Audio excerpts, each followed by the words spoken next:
Amis internautes, salam alaikum. Veuillez vous abonner sur votre chaîne Dakar Plus et n'oubliez pas d'activer la cloche de notification. Vous aurez des informations en temps réel ici au Sénégal et à l'extérieur. asalaamaaleykum mbokk internet yi ñu ngi leen di nuyu di am mbégte ak kontaante dellu si waat seen émission Ëttu Ndaanaan Ëttu Ndaanaan nag mënoo ko def ak fi réew mi toll te doo ci wax sëñ Ngagne mënoo si ñàkk ba ñëwoo ko sëñ Ngagne tey ñu ñëw këram ci weeru koor wi ñu génn ci weeru koor wi ci alhamdulilahi rabbil alamin yàlla moo ñu ci dugaloon ñuy sant yàlla ñëw na jël suñu déwénal xam naa bala ñoo dem sëñ Ngagne dina am fu mu jaar ak ñun sëñ Ngagne ñoo ngi lay nuyu ci Ëttu Ndaanaan. maa ngi lay fay di leen ziar yow sa équipe bi ngeen àndal. di leen dalal jàmm di nuyu waa Sénégal yëpp ak mbokk internet yëpp ak ñëpp ñoo xamante ni ñi ngi àndoon ak ñun ci mois de Ramadan bi ci sketch yi nga xam ne ñu ngi ko doon seetaan am na ñoo xamante ni kenn ku nekk ak li ngay seetaan li la ci neex. kenn ku nekk sa artiste kenn ku nekk ak ki la neex kenn ku nekk ak série bi ngay seetaan mais vraiment lépp presque boo xoolee benn la mais kon ñoom ñëpp dañ leen di wax ni ñoom parce que dañuy woo di ñu wax félicitation mais ñun tamit dañ leen di wax félicitation. parce que ñoom ñooy seetaan affaire yi. ñooy dugg ci net bi di ko xool. kon tey jii am na lu ñu bàyyi pour def dara kon nag ñoom ñu ngi leen di ñaanal yàlla bu baax. macha allah leen wax ñu yàgg fi te wér ñoom suñu fans yëpp parce que olof nee na feccum liir su neexee rek. yaa jeetee ci mbagg yaa. kon ñoom ñoo tax affaire bi baax ñoo tax ñuy góorgóorlu. parce que buñ ko doon def te kenn du ko seetaan dootu ko jarati kon kii seetaan rek mu ngi lay encouragé. macha allah mi ngi noonu mu mel ni bu doon raw gàddu jël ngeen ndam li parce que wax dëgg yàlla li ngeen def ci sketch yi ci weeru koor wi foog naa ne ñëpp dañoo tourné woon ci yéen di leen seetaan. donte ñeneen ñi li ñu doon def neex na parce que aar benn la dafa yaatu mais nag seen liggéey macha allah rafetlu nañu ko. waaw lan moo waral loolu. xam nga boo nee raw gàddu rek day compliqué day mel ni compétition la woon. wala xëccoo la woon wala. te boo xoolee intention bi benn la rek. artiste comédien bi moom benn intention la am mooy que na bégal public am na sénégalais kontaan na waa adduna bi yëpp seetaan kontaan. xam nga def lu jaar yoon def lu am qualité def loo xam ne vraiment ku ko gis même bu 100% wul tamit di nga xam ne kii vraiment def na kéemtulaay kàttanam ci liggéeyam pour mu baax pour man idée bi loolu la te loolu ci ëpp solo te yaakaar naa ñëpp fa lañ daje. mais toujours rek li war a am rek mooy ñu xam ni war nañu innover quoi di gën a góorgóorlu di gën a pousse pour muy gën a baax parce que kenn ku nekk ak sa gëm-gëm ak philosophie bi ngay liggéey man toujours damaa gëm ni art amul lu ñuy xeeb. même bu doon benn seconde la exploité ko. nit dina liggéey at. di ut benn affaire du ko mën a am. mais yow ci benn minute mën nga def lu la jaay si àdduna foog nit ñi xam loolu benn minute rek nga def affaire bu ndaw mu jaay la si àdduna bi yépp li nga doon ut nga am ko. te donte ni loolu mën nga ko dàq 20 ans doo ko am mën nga ko jaare fu nekk lii laa war a def wala ma def lii nii laa ko war a defee li ngay ut doo ko am maanaam ngay fooyee benn affaire mu ñëw def bomb may la li nga doon ut. mais fooyee gi lan moo lay may aar nga mën loo def li ñu bëgg ko lan moo lay may loolu ci aar. waaw xam nga loolu yàlla nag moom mooy def lu ko neex. mooy may. parce que métier boo gis dinañ ko jàng ba mën ko ba maîtriser ko. mais toujours dañuy wax métier boo gis ka nga xam ne moom moo ko njëkk a jàngale du ko jàngee ci kenn. du ko jàngee ci kenn. déedéet. métier boo gis. ka njëkk a mën di ko jàngale du ko jàngale ci du ko jàngee ci kenn kon nan lay def ba mën ko. kon dafay mel ni dañ koy wax yu comme bu alxuraan dee wàcc Jibril da koy indi ci yeneen ci yàlla Muhammad waaw boo ko indee ci yenent bi yenent bi jël alxuraan bi maîtriser ko wax ko saaba yi ñoom ci yenent bi la ñuy jànge moo tax ma déggoon bi Abi Faye génnee àdduna benn borom xam-xam bu mag ku yàlla dimbali mu ne Abi Faye 90% musique yu Youssou Ndour moom la woon lépp moom la musique yu Youssou Ndour yi cartonné yépp moom moo ko liggéey ok mais boo xoolee Abi talent bi mu am ak li mu liggéey am na loo xam ne kenn jànguloo ko parce que mu tax talent la te nag talent la nit mënul jàng déedéet Messi am na entraîneur jàng na football mais kenn ku ne xam ne la muy def kenn mënu ko jàngal may la donc day nelaw ci yow lan moo koy yee dafay nelaw ci yow waaw non lii nelaw ci yow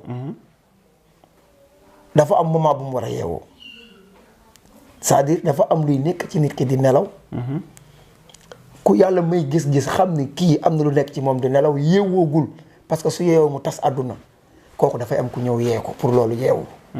mais yaakaar naa loolu bu yeewoo. sëñ Ngagne kan moo yee si yeewee kan moo yee li nekk ci moom. si yeewoo du nelaw mooy yee li doon nelaw ci moom. waaw mais xam nga ñun nag ci lañ dimmee dañuy nekk lu ndaw. ñu ngi dund ci milieu art.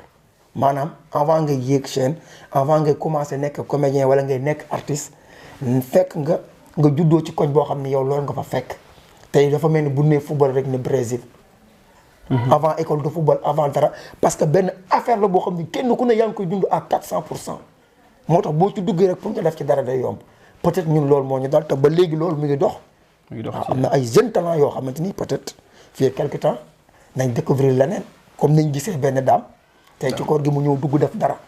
intéressé Sénégal yi cartonné da nga dafa mel da nga yor maison de production. waaw maa ngi maison de production ñu ngi ciy liggéey. waaw mais tey boo toogee di seetaan ñi nga xamante ne dañu nekk ci art bi ah ñu war leen liggéey loolu ba war leen fayuñu leen te yow nga yor maison de production nan lay demee ci yow. waaw xam nga liggéey. dafa am ay yoon am ay buntu. par exemple su fekkee dañ ne Serigne Ngagne la. Serigne Ngagne moom day dem liggéey pour am xaalis su liggéey am xaalis pour jéem a taxawal dara parce que tey man su ma amee xaalis mun naa ko def feneen wala ma régler ci leneen. mun naa dem ubbi magasin mun naa dem def leen def samay business dem liggéey pour am xaalis mais dama naan man art mooy sama métier. am na foo xam ne ma fa tolloo dañ ma doon dimbali man war naa mën a investir pour am dara. mais pour ay yeneen nit tamit man cee nekk di liggéey. parce que métier bi du ñu xaar keneen jóge ci àll bu ñëw doxalal ñu ko ñun ñoo war a pare pour doxalal métier bi suñu bopp ñun sinon dafay compliqué. alors que loolu il faut mu laaj ñu am engagement ak jël suñu ay responsabilité parce que tey jii yow boo amee sa tool. nga bëgg gars yi jàppale la ci liggéeyu tool bi. doo toog di woo gars yi xam nga nooy def da ngay xëy gàddu sa gopp dem ca tool ya di bay ku laaj ca bàyyi wala sëñ bi ñun la ma ngi ca tool ya nga fekk ko c'est là système de communication la. tey jii waruñoo xaar kenn ñëw di ñu dimbali donte ñu amuñu doole. mais am na lu ñu bëgg lii la pour ki nga xam ne bu lay dimbali bu dikkee du sonn du jaaxle day ñëw fekk si la ci li nga bëgg mu jàppale la loolu moo tax création bi am pour nga mën a teg benn pas pour wax ne man fee laa jëm. mais xam nga ni fi nga jëm caaxaan yóbbu la fa am na lu la fa yóbbu mais tamit nit la nit ki da ngay am ambition ko nga góorgóorlu pour fee nga jëm nga mun fa àgg loolu mooy li am.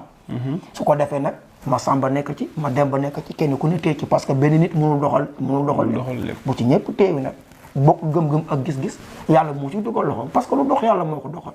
pour que suba mu nekk leneen. mu mel toujours da ngeen di bëgg ku leen jàppale dimbal loo xam ne dafay jóge ci ñi leen war a jàppale. waaw donc tey boo taxawoon bëgg di tàllal loxo ñi la war a jàppale ci art sa maison de production boobu ñan lay doon. xam nga dañuy wax ni adduna kenn rek a soxla ko jàppale. muy yàlla.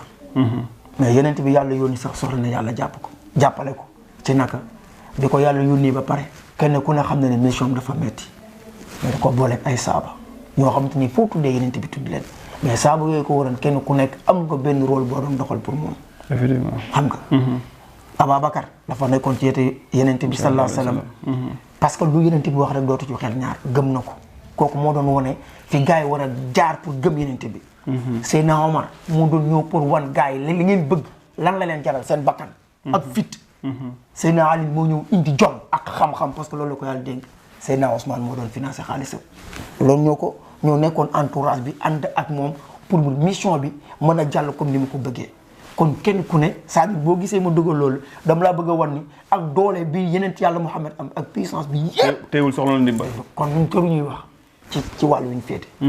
mais c'est-à-dire toujours damay wax ni soxlu wuñu ko ñu dimbali ci xaalis pour lu ñu dugal suñu poche di ko lekk. dañuy soxla ku ñu fekk ci terrain bi ci wàllu financement pour nga mën a def production wala ay matériel caméra lumière genre demee noonu pour may doole sa maison de production suba nga mën a liggéey ay film yu yéeg yu am doole yoo xam ne sax day dem ba génn Sénégal xam nga mën a gagné ay marché publicité parce que liggéey la société la te fi réew mi toll nii ñuy wax wàllu ndaw ñi ak ñàkkum xëy mi tey bu ñu gisee loo xamante ni benn ouverture la boo xam ne au moins même bu dee 50 wala 60 personnes mën nañ fa liggéey pour am lu ñu fay jëlee yóbbu ko seen kër tey loolu war nañ ko mën a exploiter surtout gouvernement bi que man tey jii su may wax naa ko bari dem ci benn interview bi. mais loolu amul benn pàcc ci aar koo xam ne moo war a saytu loolu moo leen di dimbale. fa laa jëm buntu yooyu yëpp man dama ko tëj dama ne.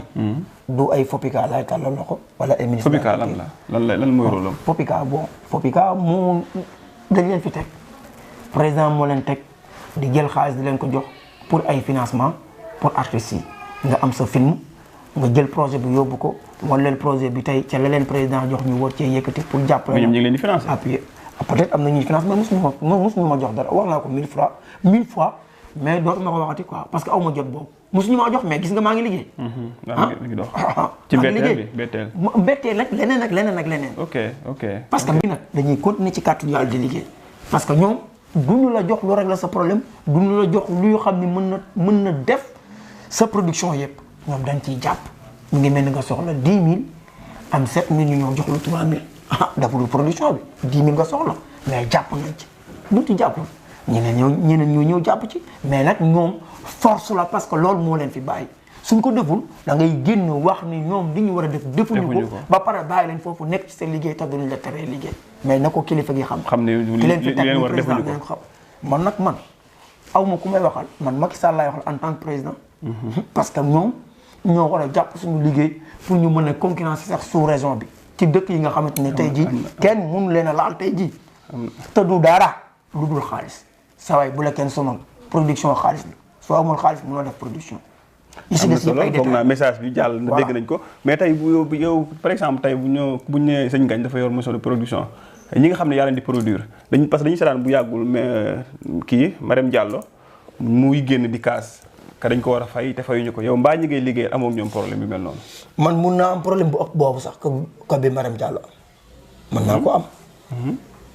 parce que tey jii nii di nga sumb liggéey te dafay am par exemple Ramadan daaw bi ma koy def Covid bi dugg damaa woo ñi ma nekkal ñëpp ni leen problème bi moo am sponsor yi pare wuñ sax pour dugg ci série bi mais man benn problème laa am du xaalis bi mais ñi nga xam ne tàmmal nañ leen Ramadan de Sëñ Ngagne plus de 15 ans ñu koy seetaan. ba mu nekk benn affaire boo xamante ni rendez-vous la comme ni nga xamante woon Bercy noonu la nekkee rendez-vous. Sénégal yi jóge fu ne di ko seetaan si suñu Ramadan bi noonu la mel est-ce que dañ koy bàyyi est-ce que dañ koy def ku ne engagé wu man loolu laa wax parce que man doogu mun ma ko def ñoom dañoo engagé wu gars yi ni nañ ko def pour public bi c'est-à-dire mooy di liggéey pour nga béggal sa public. te yow foog nga bégg doo mën a béggal sa non foog loolu am parce que suñu mission la alors que tey jii nii public bi ñoom xam nañ loolu que tey jii nii bu ñu ci jàppee day gën a baax parce que ku nangoo volontaire liggéey ba par perte yaa ma gën a xam. tey damay am beneen contrat man loo xam ne man la ma liggéey ko ba pare jël xaalis boobu dugalaat ko fii. ok est-ce que wala tey nga jël engagement ci benn artiste mu ñëw nga ne ko naa la fay million wala naa la fay. keneen ñëw nga am lu ma 30 wala lu ëpp 30 artistes nga war a génne tey sa budget de tournage bokkul ak li ngay fay.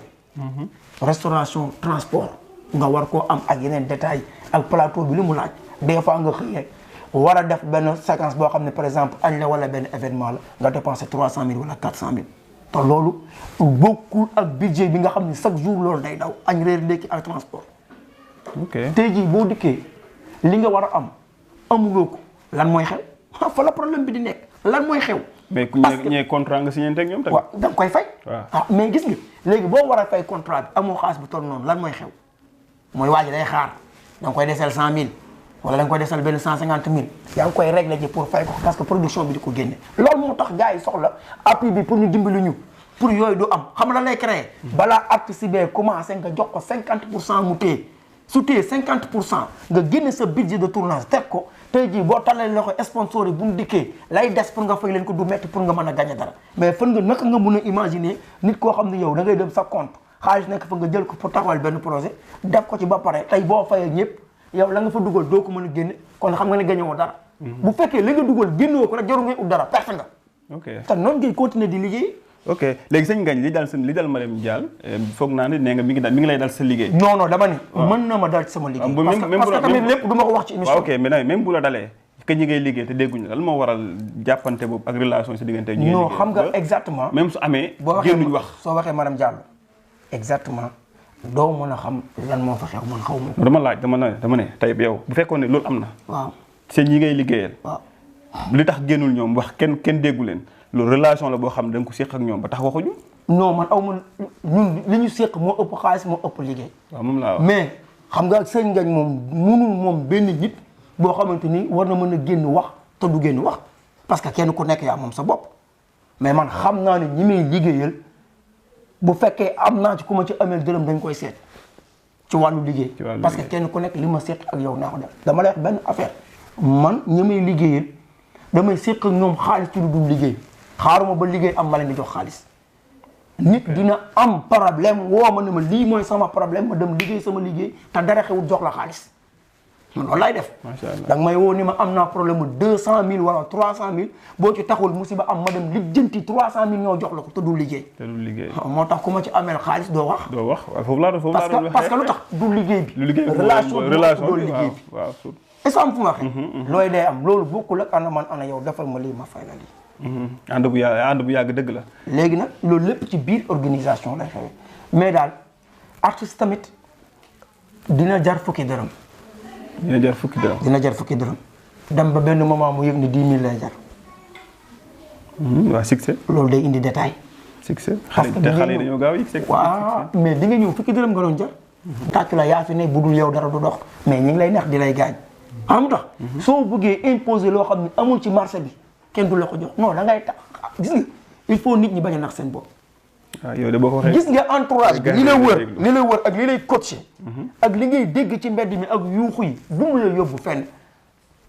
parce que nit ku nekk da nga war a am royukaay da nga war a am fooy jànge soo amul fooy roye amoo fooy jànge lii dal ci yow li lay gaañ dina bari te bala ngaa yëg ni gaañu nga fekk dem nga ba mënatoo am dara. succès day def loo xale yi de. xam nga man ànd naa ak Youssou Ndour tournée Super Étoile ànd naa ak ñoom tournée nationale ci biir Sénégal ba Youssou Ndour di muy waaju yóbbu tournée européenne mais tournée bi leen rek ma ci intéressé woon lu ma doon jàng coow li Youssou Ndour Super Étoile Mbaye Gueye Faye star yu mag yi après spectacle yi dund bi naka la mais soo duggee ci groupe boobu boo fa duggee day def loolu nit soo fa duggee waaw soo fa duggee nag da ngay yaru nga dal nga xam li la yar mooy da ngay ànd ak Youssou Ndour tournée nga yéeg ci kaw chaîne bi nit ñi di daanu di xam Mbaye Gueye Faye génn public bi yu stade bi toj nga xam niveau bi seen gañ fële ak caayam toj stade bi gars yi def lu toll ni li gars yi def parce que kenn ku nekk ci système nga koy defee yaa ngi dégg mais nga pare gars yi sol jiin sol ci wax naan ataay waxtaan duñu waxtaan si spectacle fàtte na mais yow loolu ngay jàng ci yow moo ndekete yow boo diisee doo dem ndekete yow boo foogee ne affaire bi yaa ko yanu doo dem kon daal affaire mbubb la mooy solo non xoolal pare nañ ci man loolu laa doon jàng foofu noonu parce que damay xool fan laa ko war a jàngee mais gisoo ñu leen féete kaw kon yow boo ànd ak ñoom lan ngay jàng nan la ñuy dundee man su fekkoon damaa gis ñii def nii dama naan ndekete affaire bi kon foog nga def nii mais ndekete affaire bi Youssou Ndour ci boppam bu pare mooy loolu day toog simple waxtaan nii amul benn détail ma ne mais affaire bi ndekete lii la ndekete boo bëggee dem da ngaa doo yanu dara mbaxana wooyo fa tax sax nga mën ko mais gis nga su ko defee nag nga xam ni succès koo ci gis mu am succès bu toogee 4 mois génn ju télé bi ñu fàtte ko parce que beneen booy mooy génn du loolu affaire bi mooy ambition liggéey xam ni aar sa liggéey la bul fi nekk lijjanti ay succès ay toj ñaafeeg ay kii am man concurrence uma ak benn doomu aadama par exemple ñi Sénégal yaakaar ni ñii ñoo gën a aay ci wàllu comédie man sama ay gaañ lañ parce que man awma ay diw def may gêner wala kii de parce que man xam naa li ma war a def xam naa naka laa ko war a defee xam naa nan laa ko war a defee jox ko Sénégalais yi mu def li mu war a def xam naa ko awma lu may déranger boo indee Michael Jackson bu defee pare damay def parce que li may def gëm naa ko te wóolu naa ko. ok yaa ngi dégg. loolu gëm-gëm la. artiste bu amee talent du soxor du fiir. yaa ngi dégg. boo am munul dara nag bëgg a def sa bopp artiste ne ko artiste da ngay sonn soxor di sonal nit ñi di indi nit ñi problème mais artiste bu mën dara am talent du sonn parce que à chaque fois ak heure bu ne moment bu nekk lu la fa fekk nga def ci dara lu wow ko dem sa yoon man dañ may woo ay spectacle yoo xam ne du ma répété damay dem ay grand théâtre damay dem ay. spectacle yi gën a mag damay dem reer ba pare naan sama boisson toog ne gars yi lii ak lii la ñuy def pare nañ ci laaj ko Pape Faye maa ngi nii di wax ci laaj ko Pape Faye fekk naa ko Méridien muy présider benn débat bu mag ma ñëw bi ma ñëwee moom laa laaj thème bi dañ maa woo rek maag Omar Ndiaye ànd moom laa laaj thème bi ma dikkee ma expliqué ma ni ma lii la ak lii bi ma joué ba waat daf maa woo ni ma booy nu mu demee noonu maag Omar Ndiaye rek a ànd macha allah nu mu demee noonu ma ne ko mais yaa ma wax thème bi mais damay xalaat loolu talent la waaw mi ngi noonu parce que non xam nga lan la da nga ci chaque jour yaa ngi ci loolu nga xam donc sëñ Ngagne est-ce que du échec boo ñu mel ni mun bëgguma tudd ay tur mais artiste boo xam ne defal na lu nekk Sénégalais yi dem ba feebar tey ñu koy ketal est-ce que loolu du échec loolu man du ma ko tuddee échec de. xam nga ñooñu ñooy échec. ñi waroon a def fexe ba ñooñu nekk ay milliardaires damay dégg benn affaire boo xam ni chaque jour ma wax ko gëmuma ko. te toog naa man ak ay artistes yu mag. toog ak Marème Faye Sall. ñu koy nuyu ku baax mën a jàppale nit.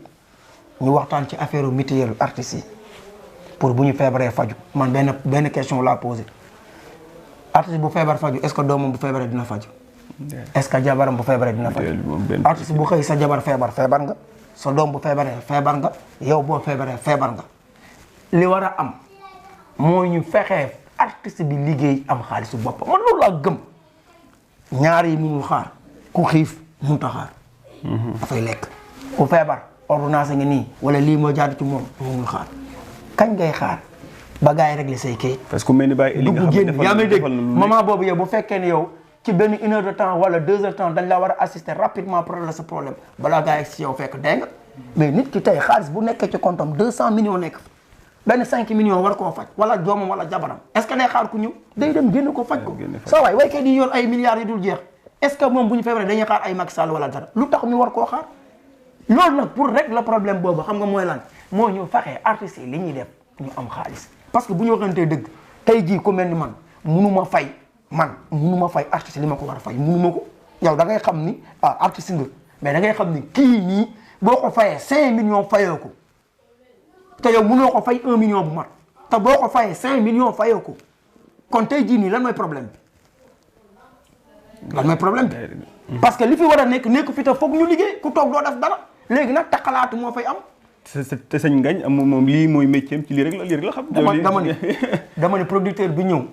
jël 40 wala 50 millions dugal ko ci projet bi daf ci ut ci dara bu dugalee perte doo ko gisaat est-ce que man mun naa loolu. mu neex mu naqari damay toog ngay def mi ngi noonu. kon tey jii war nañoo xam cible bi maanaam bu ñu jàppale fan lañ war a commencer pour jàppale ñi ñu war a jàppale parce que bu ñu jàppale wu tamit bu soobee ñu uti magasin jam jaay soble ak poobar ak vinaigre comme ñëpp daw dépense. mais tey jii xam na ni ñun mënuñu ñàkk ci réew mi xam nga naxante lañ war a bàyyi am na rôle bu am importance bu artiste comédien yi di jouer ci biir Sénégal ak ci biir réew mi. xam nga message bi xam naa jàll na ñi ko war a dégg nañ ko amoon nañ cant ak ngërëm àndoon ak sëñ Ngagne ci ëttu ndaanaan xam naa sëñ Ngagne la mooy sa kàddu yu mujj. xam naa sama kàddu yu mujj mooy ñëpp dem abonné. booy lii da ngeen ko monté bu baax nag ay dóor kat ngeen na ñëpp dem abonné ci site Serigne Ngagne production. gars yi ñi ngi abonné mais yéen Sénégalais ak waa adduna bi ak diaspora bi nañ abonné ci kii bi parce que am na loo xam ne ni mi ngi ñëw am na ay production yu bees tàq yu war a commencé ñëw ba pare tamit li gën a intéressé gars yi mooy ñiy gis préparation tournage bi coulisses yi yëpp dañ koy gis making of yi débat yeeg détaillé ci plateau beeg yooyu yëpp te yooyu dafay neex voilà gis nga 5e saison day ñëw kon donc yooyu pour ñu mën ko am ñoom di ko am il faut ñu abonné ci chaîne bi parce que yooyu yëpp dañ leen koy proposé voilà. yow loo moom Sénégal yi ñoo xam moom. waaw yaa leen di bégal. waaw noo gisee ëttu ndaanaan. ëttu ndaanaan moom wane nañu ay ndaanaan lañ parce que li ñuy def yëpp maa ngi koy suivre am na classe. gars yi ñu ngi koy bàyyi xel ay xale yu ndaw ay jeunes yu am ambition ñoo fa nekk di ko liggéey kon vraiment dañ leen di wax félicitations. xale yi ñu wax naan xëy dafa manque ci réew mi yéen bokku leen ci parce que yéen a ngi créé dara. xam nga dañoo wax ne yàlla sax am na ko jaaxal. mooy ki bëgg yàlla defal ko te amul programme. dëgg la jaaxal na suñu borom. yàlla bala mu laa dimbali day xam ci lan lay fekk lan nga bëgg mu dimbali la. dëgg la nga naan yàlla damaa bëgg oto. damaa bëgg kër. dëgg la mais yàlla ni ma dimbali te xamul li nga bëgg day compliqué. sotti donc kon. yal na yàlla def jàmm. en tout cas sant nañ la gërëm la ci nangu gi ñu nangul ñëw ëttu ndaanaan donte xat na waaye nangul nga ñu ngi doon xaar da ngeen maa takk sa waaye nag ñoo ngi yow fan merci beaucoup xam naa ci beneen invité incha allah. jërëjëf. Amis internautes, salam alaikum. Veuillez vous abonner sur votre chaîne Dakar Plus et n'oubliez pas d'activer la cloche de notification. Vous aurez des informations en temps réel ici au Sénégal et à l'extérieur.